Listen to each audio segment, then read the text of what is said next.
is our elite, our establishment, and that's for us to take care of. We don't have to turn and look at China right away. We have to turn and look at our leaders, our leadership class. This is kind of far afield, but I can't resist asking. Okay. Do you think it's likely that the U.S. loses its position as the holder of the world's reserve currency, the U.S. dollar? I saw you speaking about that recently. I think it's a concern. I have no yeah, special insight into it, Right. but I think if that happened, it would have implications that people have not thought through. Right. It would mean immediate bankruptcy. Right. As you said, these are the kinds of things the Pentagon should be worried about, rather than destroying frontline combat units, which is what all of this. That's how I understand all of this. Rooting out white supremacism. That's what this is about. It's going after combat units in the Army. How many all-pregnant air wings does the Chinese Air Force have? That's interesting, but their Trans-Marine Corps is pretty fearsome. World famous. Yes. Among trans fighting forces.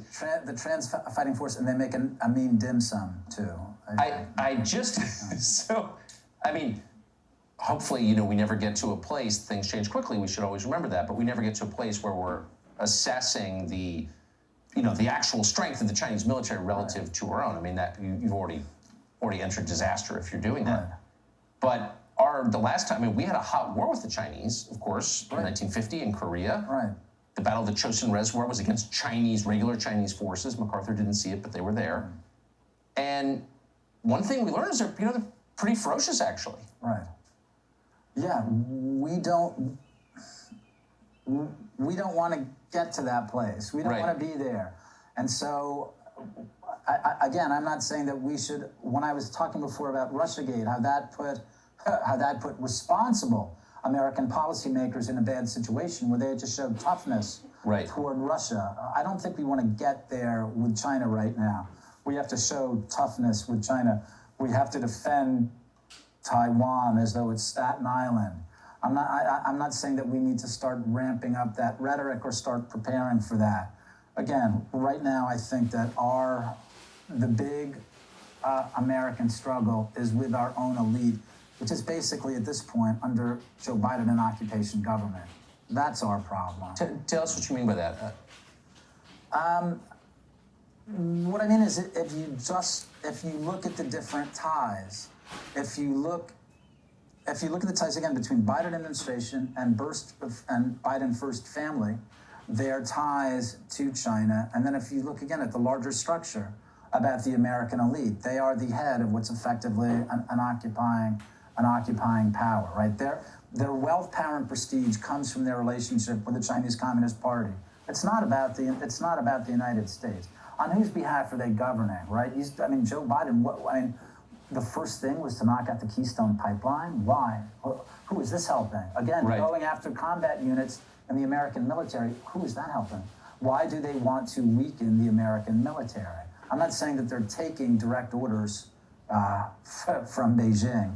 I'm saying if we look on whose behalf are they governing? But if you cripple a nation's energy supply and emasculate its military, what are you doing? You're weakening a country. Yes, absolutely.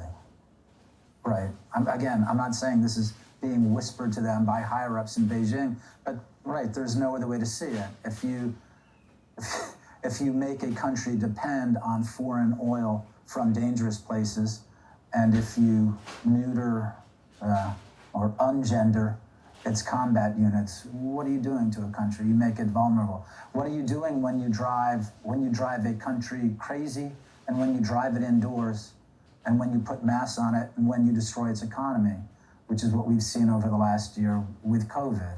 So if you look at the game board, who this has helped and who this has hurt, that's what I mean. If this leadership cadre was ruling on behalf of Americans, why would they do these different things? And all of these questions it's very difficult to come up with answers to these questions if you're saying they're ruling on behalf of Americans. No, they're not. They're driving Americans crazy. They're making Americans poor, right? They're by blocking news about hydroxychloroquine, ivermectin, all these other things, they're actually endangering American lives. Why would you do all these things if you're governing on behalf of Americans? Because they're not governing on behalf of Americans. They're governing on behalf of themselves and to protect the core, the center of gravity, their center of gravity, which is the relationship, the financial and political arrangements with the Chinese Communist Party. At the beginning of the very beginning of the COVID pandemic, the global